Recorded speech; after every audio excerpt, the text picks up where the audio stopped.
अस्सलाम वालेकुम ऐं मुंहिंजे यूट्यूब जे चैनल ते तव्हां सभिनी खे सलाम प्यार मोहब्बत ऐं दुआऊं ऐं मूंसां मुंहिंजे हिन हथ ते सिंध जी तमामु सुहिणी हिकिड़ी शाइरा सीमा अब्बासी असां सां गॾु आहे। अस्सलाम वालेकुम।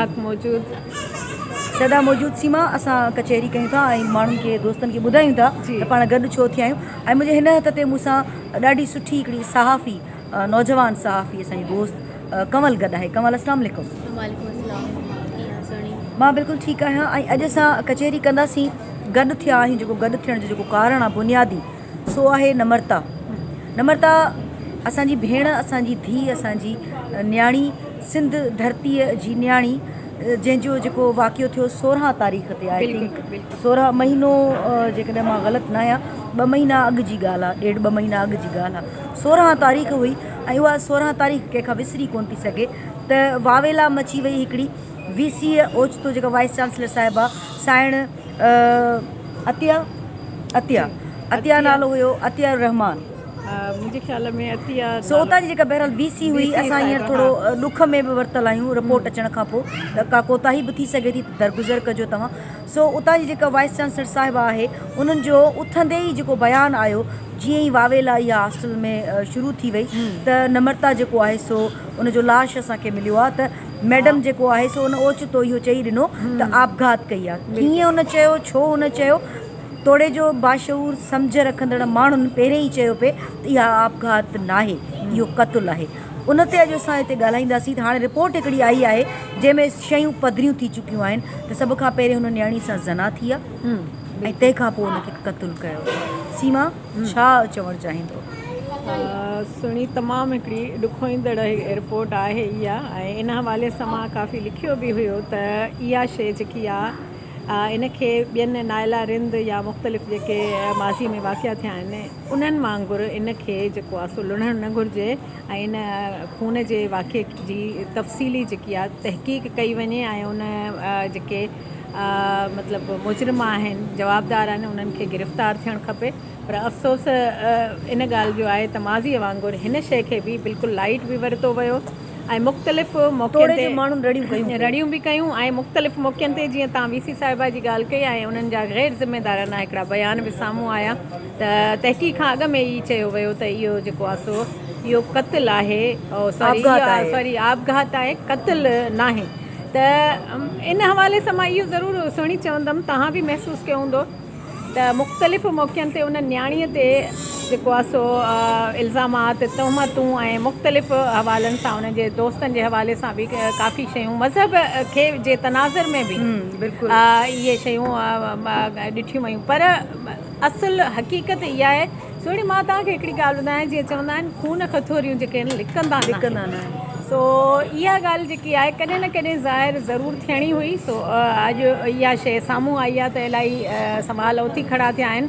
हुन नंढड़ीअ सां, हुन मासूम जेकी आहे शागिर्दियाणीअ सां ज़ना बि कई वई आहे ऐं उनखे जेको आहे सो उनखां पोइ हुनखे क़तलु कयो वियो आहे। केतिरी न इहो तमामु हिकिड़ी ॾुखो ईंदड़ हिकिड़ी हक़ीक़त साम्हूं आई आहे। इन हवाले सां वालिदेन जो बि जेको फ़र्ज़ु आहे कुझु इहो बि आहे त शुरू में हुननि थोरो एक्टिव या मुतहरिक किरदारु अदा कोन कयो हो FIR खां वठी ॿियनि तहक़ीक़ जे हवालनि सां। त मां हाणे इहो चवंदमि त उहे थोरो अॻिते अचनि। हाणे त उहो क्लियर थी चुकी आहे, मेहरान अप्रो जे हवाले सां बि काफ़ी शयूं क्लियर थी वियूं आहिनि त उहो सुठी फैमिली मां सां तालुक़ु रखे थो, उनजो सच इन क़तल में एतिरो हथु न बि थी सघे थो। त मुख़्तलिफ़ हवालनि सां जेकॾहिं इन शइ खे इंतिज़ामिया जे तनाज़ुर में या वरी जेको आहे सो हॉस्टल जे जेके मुंतज़िमीन आहिनि उन जे हवाले सां जेकॾहिं तहक़ीक़ जो दाइरो वसी कयो वेंदो त मां सम्झां थी मानाख़ेज़ नतीजा बरामद थी सघंदा। जी बिल्कुलु, तव्हां सही ॻाल्हि कई आहे। ऐं असां न्याणियूं पंहिंजूं जेके दर्सगाहनि ॾांहुं मोकिलियूं था, घणियूं माइट उमेदूं रखंदा आहिनि त असांजो जेको ॿारु आहे, असांजी जेका धीउ आहे या पुटु आहे, इनखे अॻिते वधिणो आहे। ऐं नम्रता खे नंढपण खां ई डॉक्टर थियण जो शौक़ु हुयो। पढ़ाईअ में हुनजो लाड़ो तमामु घणो हुयो, ॿियनि एक्टिविटीज़ में घटि। ॾींहुं राति हुनजो पढ़णु हूंदो हुयो। जेको असांजो वेझियूं हुनजूं साहेड़ियूं आहिनि, उन्हनि सां जॾहिं असांजी ॻाल्हि ॿोल थी त उन्हनि ॿुधायो त नम्रता जो ॿियो नालो ज़िंदगी हुयो ऐं आपघात जो उहो सोचे बि न पई सघी, छो त हुन जे ज़हन में हिकिड़ी हिकमत अमली जुड़ियल हुई अॻु में खां त जीअं ई मां डॉक्टर थी वेंदसि त कीअं मूंखे ग़रीब, अबोझ, मिसकीन, ज़रूरतमंद माण्हुनि जी मदद करणी आहे। मां ग़रीबनि खां कॾहिं बि इलाज जा पैसा कोन वठंदसि। इट मीन्स त हुनजे ज़हन में घणियूं सोचूं हुयूं ईंदड़ वक़्त जे लाइ, हुनजा ख्वाब भोरा भोरा कया विया। हाणे ॻाल्हि इहा आहे त रिपोर्ट हिकिड़ी अची वई, बिल्कुलु हुनखे हिकिड़ो त हुन सां ज़ना कई वई, हुनजे वजूद ते रहड़ूं ॾिनियूं वयूं, हुनजे जिस्म ते रहड़ूं ॾिनियूं वयूं हुन मासूम न्याणीअ जे, ऐं उन खां पोइ हुनजे वए खां पोइ वरी हुनजे रूह ते रहड़ूं ॾिनियूं पियूं वञनि, मुख़्तलिफ़ इल्ज़ाम हणी, मुख़्तलिफ़ नाला ॾेई। अच्छा कमल, मां सम्झां थी त तव्हां हुन जा मूंखे लॻंदो आहे हम उमिरि आहियो, ऐं तव्हां सां जॾहिं जॾहिं मुंहिंजी ॻाल्हि थी आहे तव्हांजे अखियुनि में लुड़क अची वेंदा आहिनि। तव्हां हुन जूं मुख़्तलिफ़ टाइमनि ते वीडियो या तस्वीरूं रिपोर्ट बि ठाहियूं आहिनि तव्हां, ऐं ॾिसंदा रहिया आहियो, ऐं तव्हां त मतिलबु इन हवाले सां इलाही रिपोर्टिंग कई आहे। तव्हां जज़्बाती बि आहियो। तव्हां मूंखे ॿुधायो त हिन वक़्तु जॾहिं इहा शइ अची चुकी आहे, रिपोर्ट ज़ाहिर थी चुकी आहे त इहो आपघात या न हुई, इहो क़त्ल हो, त तव्हांजा जज़्बात कहिड़ा आहिनि? बिल्कुलु कमल, छा चवणु चाहींदो तव्हां?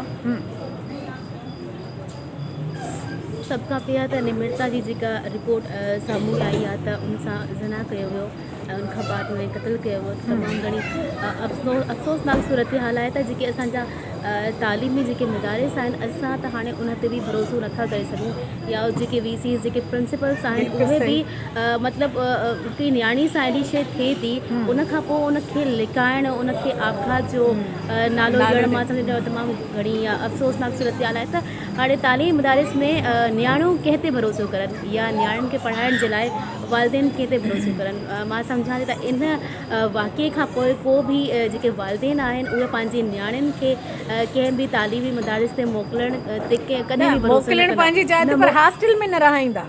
जेकॾहिं रहाईंदा बि त 100 सवाल उन्हनि जे ज़हननि में उथी खड़ा। बिल्कुलु। ऐं ॿी ॻाल्हि त इहा त निमिरता सां एॾी वॾी ज़्यादती कई वई, उनजो क़त्ल कयो वियो, ऐं उन खां पोइ उहा ई ॻाल्हि त उन ते केतिरा इल्ज़ाम बि लॻाया विया। जेसि ताईं मां उन न्याणी जूं तस्वीरूं ॾिठियूं आहिनि, उन जेके वीडियोस ॾिठा आहिनि, उन टाइम सभिनि माण्हुनि इहा ॻाल्हि कई त उहो कॾहिं बि ख़ुदकुशी नथी करे सघे, ऐं उहा रिपोर्ट बि अॼु साम्हूं आई आहे।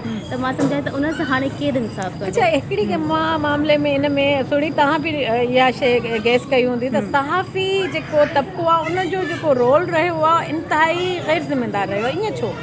मां इहा ई ॻाल्हि करणु पे घुरी, छो त असां सां कमल गॾु आहे, कमल ऐं मां बिल्कुलु एग्ज़ैक्टली। त हिन मामले में सहाफ़ियुनि जो किरदारु जेको रहियो, कुझु सहाफ़ियुनि जो, सभिनी जी ॻाल्हि नथा कयूं, कुझु सहाफ़ियुनि जो उन्हनि जो उहे धुर बणिजी रहिया, धुर बणिया, पुलिस जी धुर बणिया, इंतिज़ामिया जी धुर बणिया, उन खां पोइ हुकूमत जी धुर बणिया, उन खां पोइ जेके बि विच में ॻाल्हियूं थियूं सभिनी जे अॻियां आहियूं, पर कंहिं बि उन ॾांहुं ध्यानु न ॾिनो। कमल, तव्हां छा थी सम्झो त ईअं थियणु घुरिजे? छा सहाफ़ियुनि खे अणधुरियो किरदारु न अदा करणु घुरिजे अहिड़नि वाक़िअनि ते? सभ खां पहिरियां त जेका असांजो सहाफ़त जो जेको शोबो आहे, इहो हिकिड़ो इबादत जो आहे, ऐं उन शोबे में अहिड़ी हरकत करणु, या मतिलबु कंहिंजे चवण ते अची करे, या चंद मतिलबु कंहिं लालच में अची करे कंहिं न्याणीअ जे केस खे दॿाइणु ऐं उन ते मुख़्तलिफ़ क़िस्म जा इल्ज़ाम हणणु, मां चवां थी उहो कॾहिं बि हिकिड़ो सहाफ़ी नथो थी सघे। ऐं जंहिं बि सहाफ़ी इन ॻाल्हि खे दॿाइण जी कोशिशि कई, मां सम्झां थी त उन्हनि जे इदारनि खे खपे त अहिड़नि सहाफ़ियुनि खे जेको आहे बरतरफ़ कयो वञे, उहे कॾहिं बि सहाफ़ी न आहिनि। सही, बिल्कुलु। ऐं घणा ई सवाल समाज ते बि उथनि था त जीअरे त असां इंसान खे कर्ब ॾियूं ई ॾियूं था, मोए खां पोइ वरी जेको असां कर्ब ॾियूं था पंहिंजनि लफ़्ज़नि सां, पंहिंजनि जुमिलनि सां, पंहिंजनि रवैयनि सां, मोए खां पोइ केरु माण्हू ज़िंदगीअ में जेको आहे सो आहे तॾहिं बि कर्ब में आहे, ख़ासि तौर ते न्याणी या औरत। नम्रता जे वाक़े में हींअर थियणु हीअं घुरिजे त जेको बि जेका जांच छॾछाण थी रही आहे उन में नम्रता खे इंसाफ़ मिलणु घुरिजे। नम्रता हिन धरतीअ जी न्याणी हुई, ऐं अॼु जेकॾहिं नम्रता खे इंसाफ़ नथो मिले त सुभाणे वाक़ई माइट कॾहिं बि कोन चाहींदा त पंहिंजे बचनि खे, पंहिंजे न्याणियुनि खे ख़ासि तौर ते दर्सगाहुनि में मोकिलिनि या हॉस्टल्स में रहाइनि। जी कुझु चवणु पिया चाहियो? बिल्कुलु। मां हिकिड़ी शइ सुहिणी चवणु चाहींदमि त इन मामले में मुख़्तलिफ़ मरहलनि ते मुख़्तलिफ़ वाक़ियात साम्हूं आया।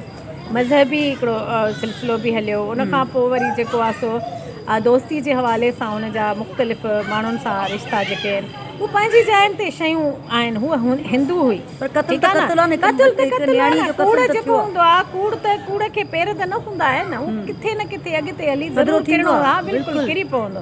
उहो सचाई जेकी आहे हक़ाइक़ जेके आहिनि उहे मंज़र आम ते अचणु घुरिजनि। इन सिलसिले में मां मतिलबु हिकिड़ी इल्तिजा कंदमि जेके जेके माण्हू बि इन्वेस्टिगेशन में शामिलु आहिनि, पोइ भले उहो बंगेश साहिबु हुजे या इरफान बलोच साहिबु हुजे या वीसी साहिबा हुजे या हॉस्टल जा जेके बि मुंतज़मीन आहिनि उहे हुजनि, त ख़ुदा पटेवालो ई छो न हुजे। बिल्कुलु ख़ुदा इन वाक़े जी जेकी इन्वेस्टिगेशन आहे, तहक़ीक़ आहे, इहा हिकिड़ी अणधुरी थियणु घुरिजे ऐं उन में को बि जेको आहे सो न्याणी सां हिकिड़ी मज़लूम न्याणी सां जेको आहे इंसाफ़ थियणु घुरिजे। इन हवाले सां तव्हांजो जेको बि पंहिंजे हिसाब सां किरदारु आहे उहो सचाई जी बुनियाद ते अदा कयो।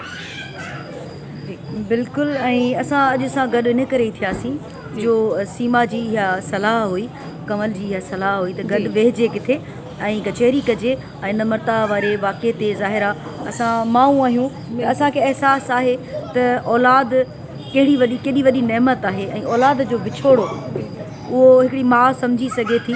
पर असांजे नियाणियुनि खे बि असां इहो दर्स ॾींदासीं, इहो ॿुधाईंदासीं त जॾहिं तव्हांखे पंहिंजा माइट दर्सगाहुनि ॾांहुं मोकिलीनि था, तव्हांजो फोकस तालीम हुजणु घुरिजे, तव्हांजो फोकस तव्हांजो ईंदड़ वक़्तु हुजणु घुरिजे।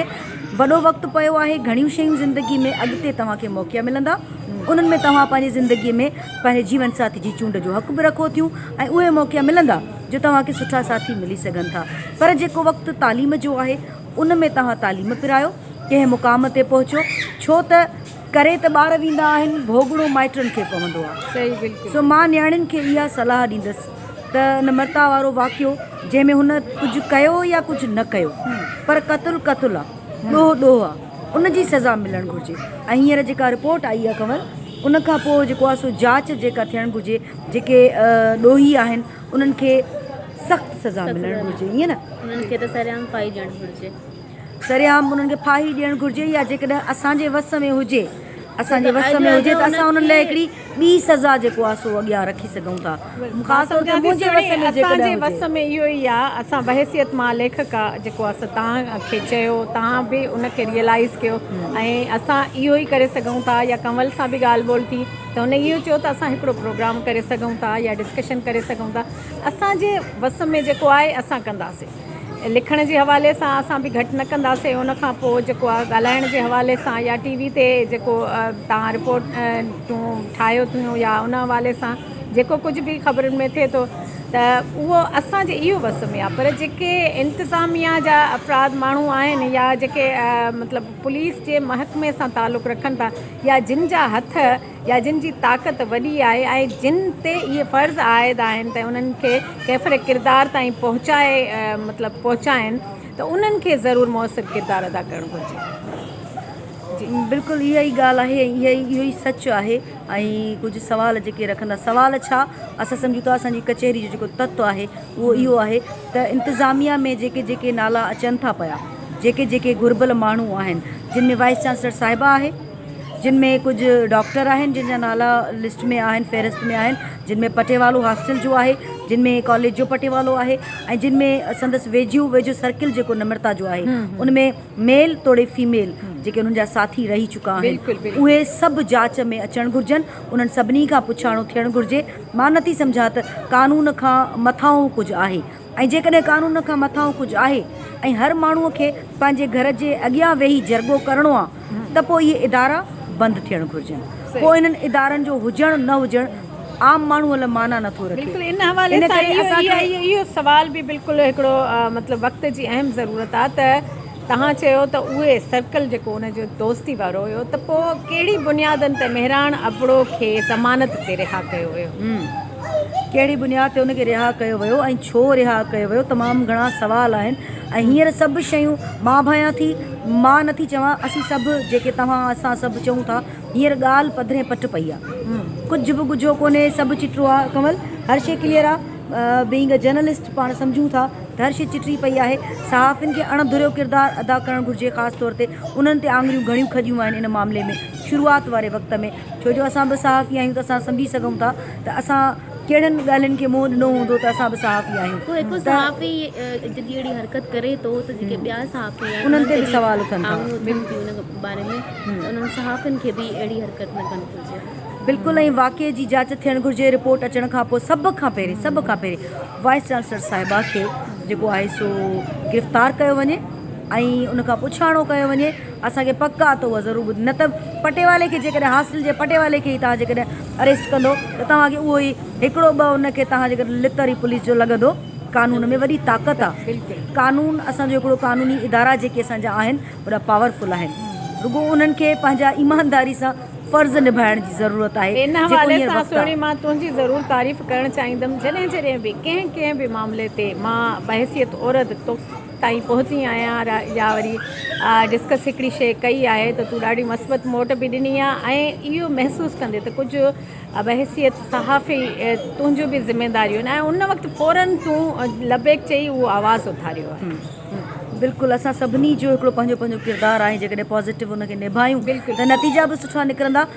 असां फसंदा तॾहिं आहियूं जॾहिं असां सदाईं माठि रहंदा आहियूं ऐं असांजी बेवकूफ़ इहा आहे असां सदाईं माठि रहिया आहियूं, ख़ासि करे औरत। ऐं असां इहो ई चवंदा आहियूं त घर वेठा आहियूं, रधो पको करिणो आहे, बचा पालणा आहिनि, ॿियो असीं कहिड़ो कमु कंदासीं?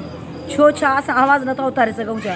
वेठा आहियूं, कमल मूंसां गॾु वेठी आहे, सीमा लिखे पई, असीं सभु वेठा आहियूं, असीं सभु आवाज़ु उथारींदासीं। लाड़काणे में, हैदराबाद में ऐं मुख़्तलिफ़ ज़िलनि में निमरता जे हवाले सां एहतजाज सॾाया विया आहिनि। उन्हनि में समूरी सिंध गॾु हूंदी, सिविल सोसाइटी सिंध जा बि दोस्त मुख़्तलिफ़ जॻहियुनि ते जिते जिते एहतजाज हूंदा उते वारे सां जेको आहे सो पंहिंजो पंहिंजो हिसो हुन में ज़रूरु विझंदा। ऐं असांजी ख़्वाहिश आहे त असांजा ॿार जॾहिं दर्सगाहनि में वञनि त मुरकंदा वञनि ऐं जॾहिं उतां अचनि त हिकिड़ियूं डिग्रियूं खणी असांजे अॻियां मुरकंदा वापसि वरनि। असां उनजा लाश नथा खणी सघूं, असां माऊं आहियूं, असां सम्झी सघूं था त निमरता जी माउ ते छा गुज़रंदी हूंदी त हुन सोचियो हो त मुंहिंजी धीउ हिकु ॾींहुं डॉक्टर जी डिग्री खणींदी, पर जॾहिं हुनजे घर में हुनजो डेथ सर्टिफिकेट आयो ऐं उनखां पोइ अॼु जी जेको रिपोर्ट आई उहा आई त उन ते छा बीती हूंदी अगरि अॼु असां ख़ामोश रहियासीं त हीअ निमरता वरी के ॿी निमरता सां भई थी सघे थो जेकर अॼु असां माठि रहियासीं। बिल्कुलु, ऐं हाणे मोकिलाणी वठंदासीं, पर कोशिशि इहा ई आहे असां सभिनी जी त गॾियल तौर ते एहतजाजनि में गॾु थियूं, जंहिं जॻह ते बि जेके बि एहतजाज निमरता जे हवाले सां, छो त मामिलो रुॻो निमरता जो न आहे, मामिलो हर घर में वेठल उन न्याणीअ जो आहे जेका निमरता आहे। तव्हांजे सभिनीनि जे घरनि में हिकिड़ी निमरता ॿ निमरता ज़रूरु वेठल हूंदियूं, मूंखे पक आहे, मूंखे यकीन आहे। जेका जेॾीमहिल तव्हांजी असांजी कंहिं न्याणीअ ते नज़र वञे थी उहा निमरता आहे। उन हर निमरता लाइ असां सभिनी खे हिकु आवाज़ु बणिजणो आहे ऐं उन लाइ असांखे इंसाफ़ वठिणो आहे। कीअं बि करे सभु दीन मज़हब मतभेद फ़िरका सभु कुझु पासे ते रखे हिकु न्याणीअ लाइ असां सभिनी खे आवाज़ु करणो ऐं उहो निमरता जो आवाज़ु निमरता लाइ कोन्हे, हर न्याणीअ लाइ आहे, उहो असां सभिनी खे गॾु आवाज़ु उथारिणो आहे। इनशाला वरी कचहरी कंदासीं, कंहिं न कंहिं मामले ते वरी गॾु थींदासीं, वरी ॿियूं कंहिं साहेड़ियूं हूंदियूं का बि कंहिं ॿिए हंधि ते वेठा हूंदासीं, पर माठि कोन वेहंदासीं।